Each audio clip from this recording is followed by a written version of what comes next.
Hello, I'm Frank Kanshi. Welcome back to The Wave.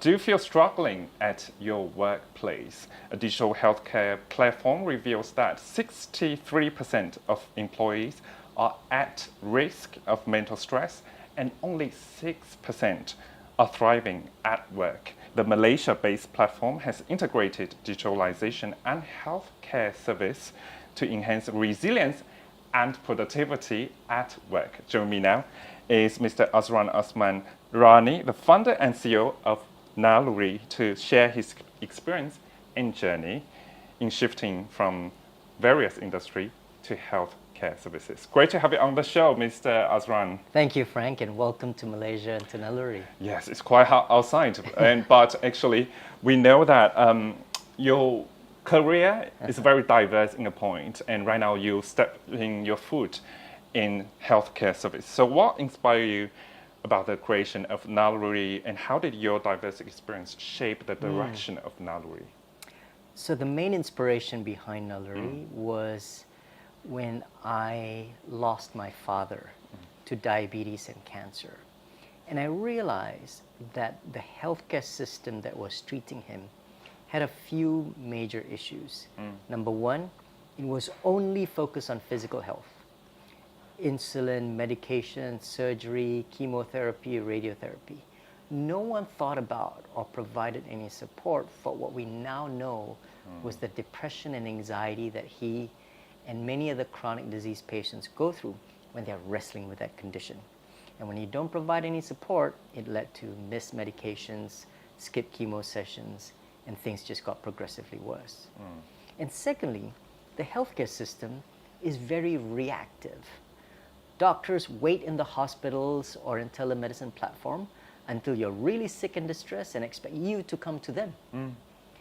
But what if we could create a different model where we could build data sets to predict when people may have early health risks and proactively reach out to them and help them then, rather than wait until it's already complex and costly before we only treat them.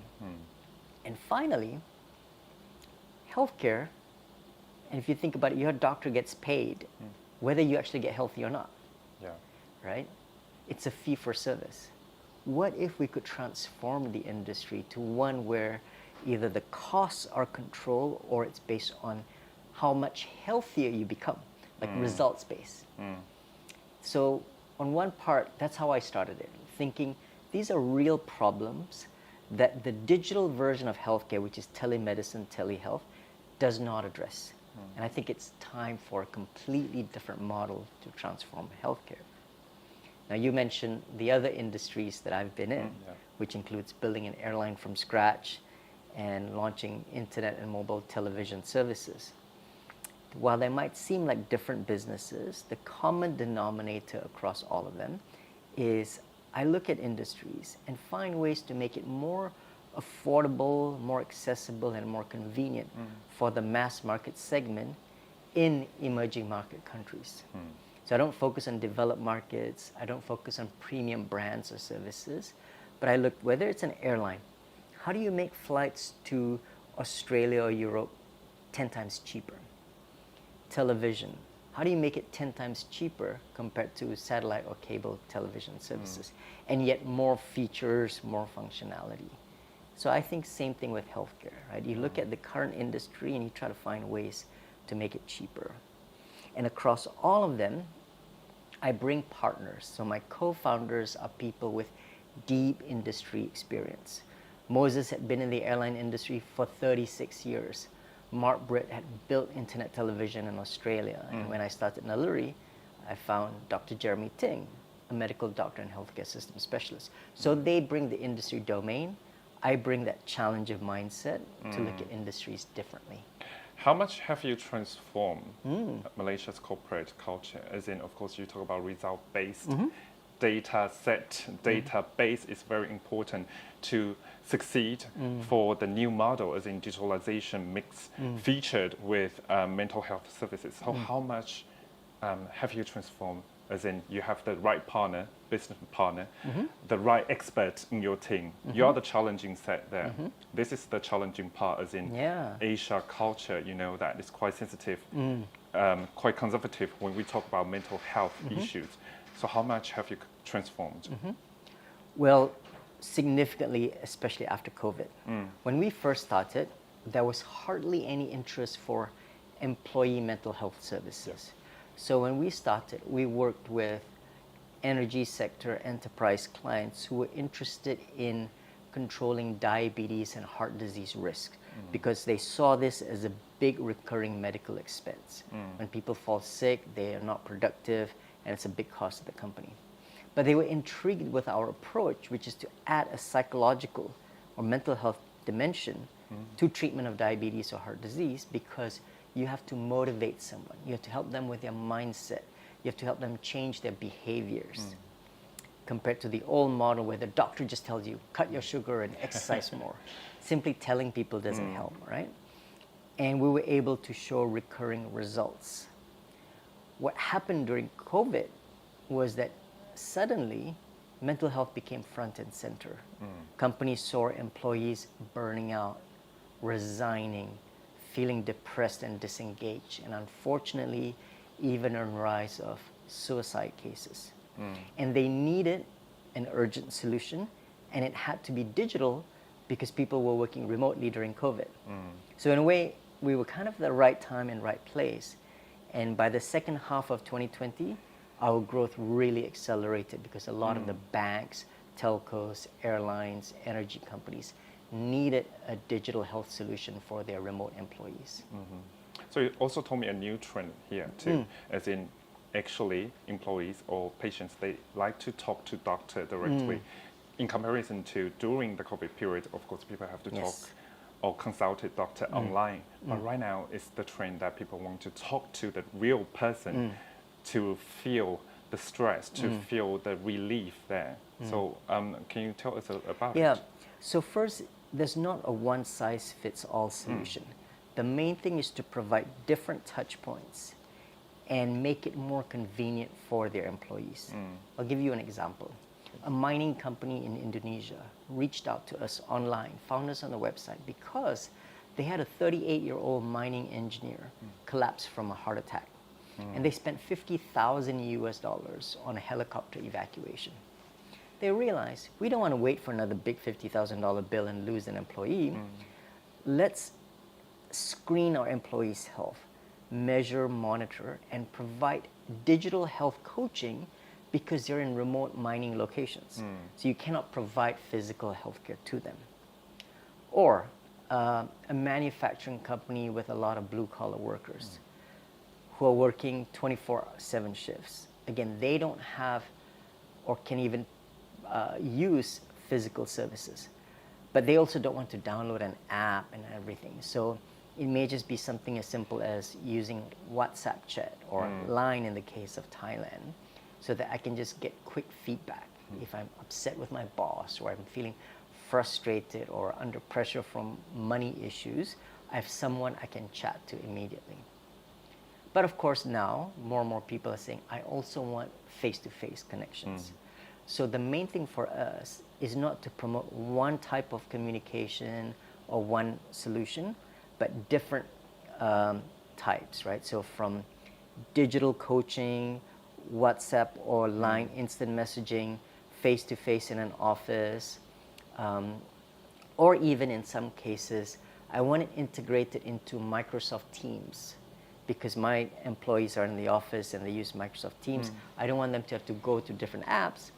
I want them like to one click within Microsoft Teams, I get the whole Naluri well-being package on there itself. How efficient, this is one of my questions out of the box, just how efficient your team is, as in how many doctors you have, how many consulting psychologists, because of course sometimes we talk about mental health issue. It's a very instant, spontaneous services there, or cases there, or people would maybe reach out to you out of instant and say that I really need help. Because if we do not give that help, maybe tragedy would happen. So how efficient is that? So first, there are two types of care. What you are referring to is urgent critical care. For urgent critical care, we man a 24/7 crisis hotline. Great. So anytime, 3 o'clock in the morning, I need to speak to someone, there's a team available. But most of the time, because again, our main priority, or 80 to 90% of people who use Naluri, is not yet at that crisis stage, because they might just feel a bit pressured, loss of sleep, restless, unfocused. Because we identify them early through our assessments, what we do is we enroll them in our digital coaching program, where you get for 1 year, Frank, your own psychologist, your own dietitian, your own doctor, your own fitness coach, even your own executive coach for workplace stress, and financial coach for money issues. And they work as a team, and they coach and guide you and monitor you for the whole year.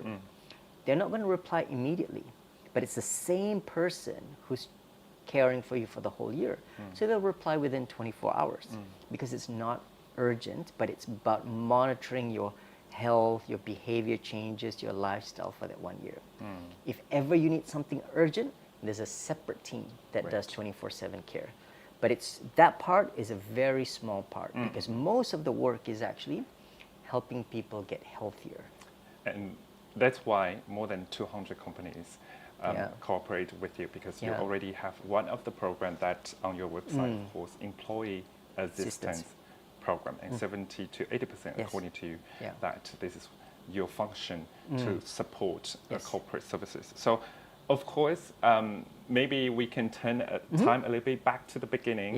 That at the beginning, how did you build the trust with employers? Because of course, startup at the beginning, you have to convince your customers, those employers, to use your program, as a mental health issue is still sensitive here. Absolutely, you're right. It still remains a stigma in Southeast Asia, but there's been a lot of change culturally. It's become more accepted. When we first started, as I said, the focus was not mental health, but it was helping people dealing with the stress and pressure that led them to have diabetes and heart disease. The second part was, it was very important to assure both employer and employee that data privacy and security is world-class, so international standard, right? So we had to get through all the certifications. Employees need to be confident that their data does not go to the employer, and the only data the employer sees is aggregate data. You know, like 32% of my employees have depression, 14% of my employees have anxiety, but they don't know by name, okay? Finally, I think the most important ingredient that has transformed the culture is for the leadership teams in these companies to really promote mental health and well-being. So if the CEO says, guys, mental health is important, even I go through periods of stress and pressure, here's how I get help with my pressure, right? When they see their bosses role modeling it, making it part of the conversation, it starts to change and shift culture. Not overnight. When we launch, maybe 20% of employees will use us, 80% are unsure, nervous. But by the second year, third year, they start to see that their colleagues are talking about it, feeling more safe, more people over time.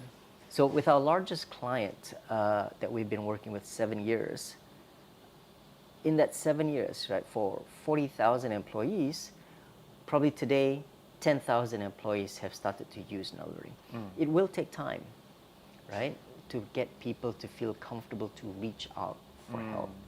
So that gradual change comes from the trust, the service you give it to them, the confidentiality that you provide them, that you prove to them. At the end, they understand and they want to join the service too. How about the expansion to Southeast Asia? Maybe some people think that, it's quite fast-paced, as in, of course, it's not a long time for Naluri to be born in this world, but already 4 countries, right, in Southeast Asia, including Thailand. Yes. So how does you put different strategies in different markets? Because I think, of course, different countries have different cultures, and when you find that right partner in that country, how would you utilize different strategy?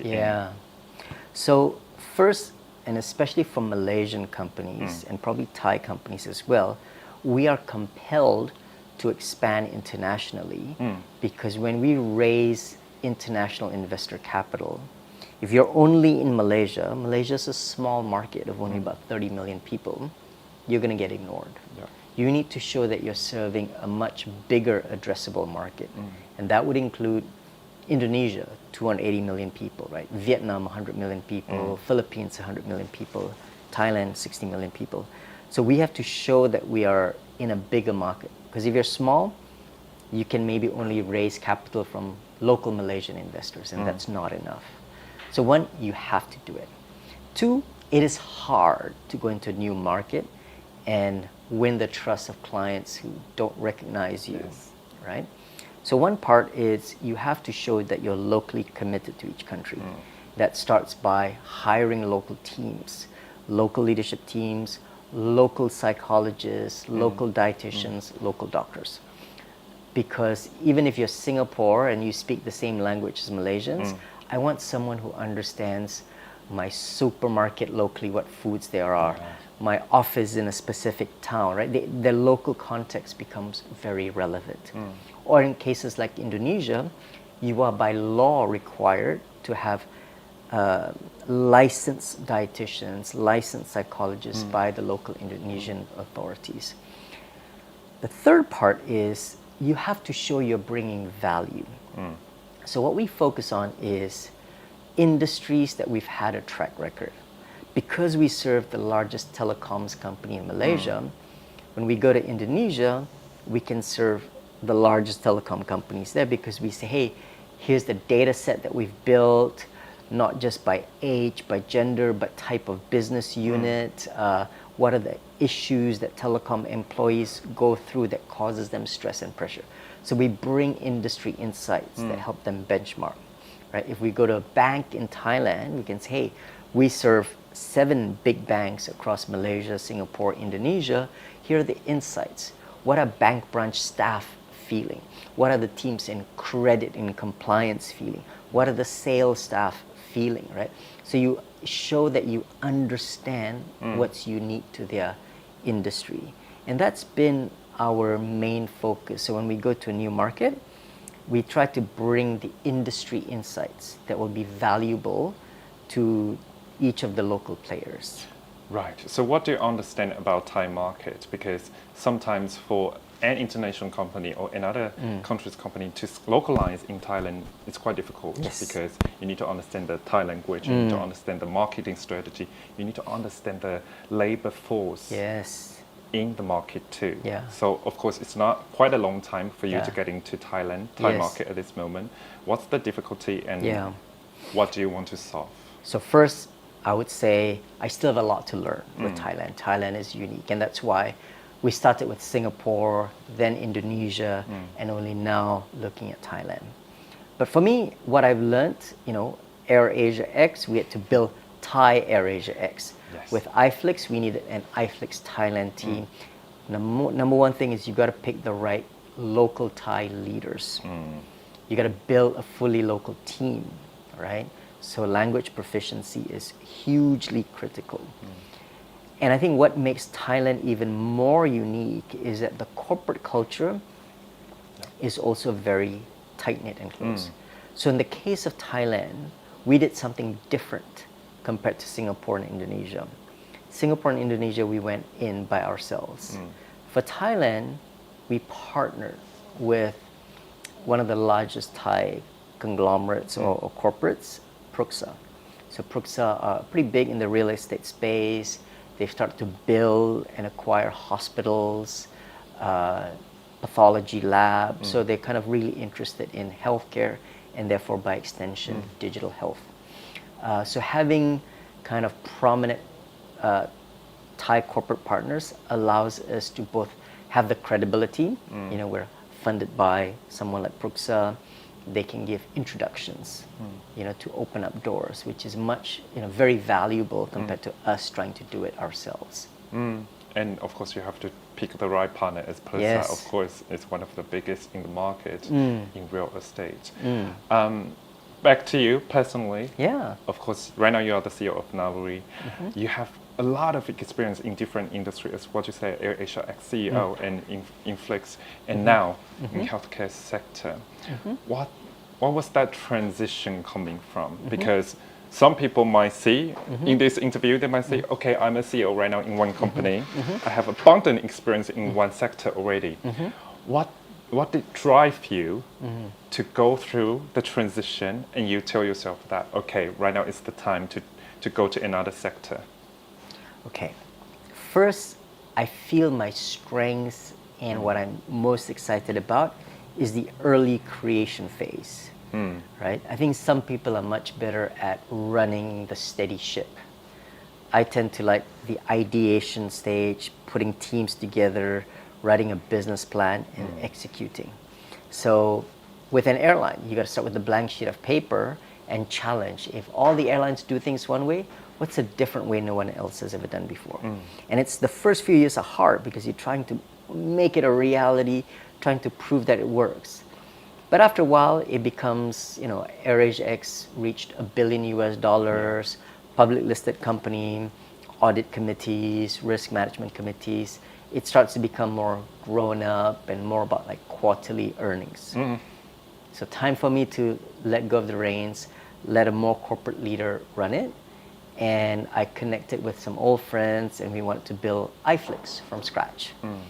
Building iFlix from scratch was really hard, right? You're sitting 5 people at a coffee shop and trying to dream up something, have to convince early investors to believe in you when you've got no track record. But after a while, we started to reach 20 million users across 20, 30 countries, all the way to Africa. And after a while, it became more about, okay, here's our model. It became executing it country by country by country.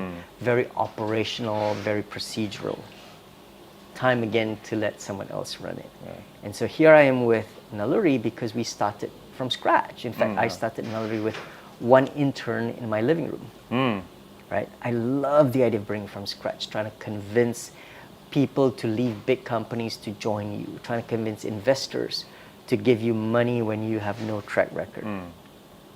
And I think once I can get Naluri to a stage when it becomes bigger, established, the last passion I have is building young teams into becoming leaders by themselves, right? And then passing on the reins to them for them to lead Naluri to the next phase.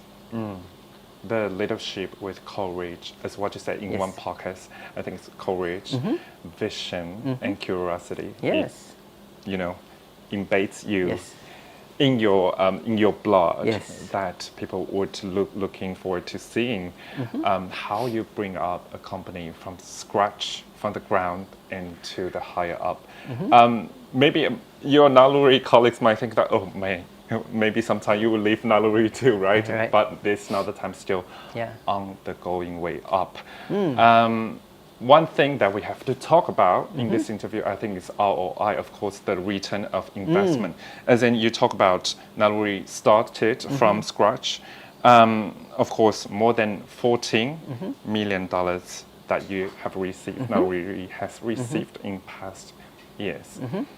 How do you convince those investors? Because it's quite difficult at the beginning, of course, mental health services. People will think about, okay, I could go to the hospital. I could use face-to-face interactions. Why Naluri? And how did you convince those investors? Last question, are you profitable at this moment? Okay, so first, typically there are different types of investors for different stages of a company's growth. When you're starting from scratch and you have nothing, the only thing you could sell is yourself, right?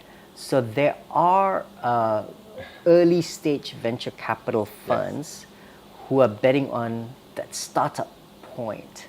There, our first investor, which is a US-based VC, invested in us because of my past track record. If you've built AirAsia X from a business plan to IPO, iFlix from, again, business plan to 20 million users, you know what it takes to build a business. And so he goes, I don't even understand Naluri, but I trust you. Here's a small amount of money to get started. After that, you have to now convince investors why your idea, your product, and your team is the right product. Here, it's important to learn that you cannot go to an investor when you need money because it takes a long time to convince them. You've got to build relationships. So my rule is if I feel I need money at this point, I have to start the conversation 1 year earlier. And I tell investors 1 year earlier, here's what I want to do. Here's what I've done, what I want to do. And then over the next 3 months, 6 months, 9 months, show them you can actually get it done.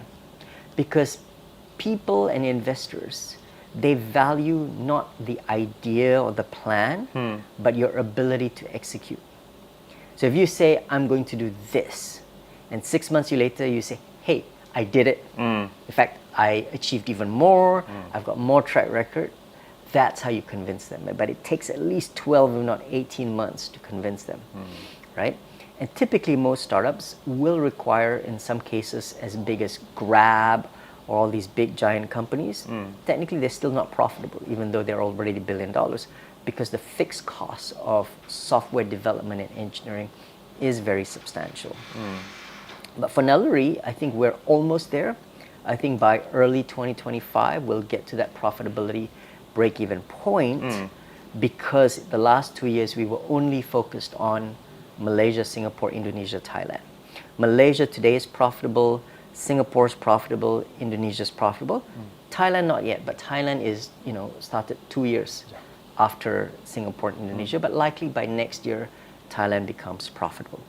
But even after you get that, then you say, well, I want to start Philippines, I want to start Vietnam. So that means those countries have to go through maybe 2 to 3 years of initial startup losses before they can get to the scale and become profitable. But what if after that you say, Australia, Vietnam, Hong Kong, Japan, Korea. So it's always a trade-off between, do you want to get to profitability and stay there, or do you also want to grow big and expand? And a lot of that will take guidance from investors, right? If investors are only focused on profits, then you stay small, but you can become profitable. But more investors, typically, they want to see bigger growth and bigger size, and they're willing to not rush into profitability so much, provided you can show them that if I want to be profitable, I just stay in a few markets and let that market mature, right? So we know the model works. It can deliver profitability, but just like we've done in Malaysia, Singapore, Indonesia, now it's a trade-off between, do we want to add more countries or just focus more on getting to profitability? So how about that? What's the near future project? So I think the short term, because the investment climate has slowed down when global interest rates are high, we have been focusing on profitability. So now 3 out of our 4 markets are profitable. Thailand by next year will be profitable. But we expect to do another big investment round in 2025 to fund the expansion into new countries like Philippines and Vietnam, as well as extend the product perhaps into other areas of health, so that we have a wider offering for our clients. Right. I think this is the character of trailblazer, pioneer, to have the vision, to, of course, risk taker. Thank you for your time to give us this very detailed information about Naluri from your previous experience in AirAsia X, and right now to become the mental health services digital platform in Malaysia and other markets in ASEAN. So, of course, Mr. Azran Osman Rani, the founder and CEO of Naluri. Thank you for your time. Thank you, Frank. Thank you.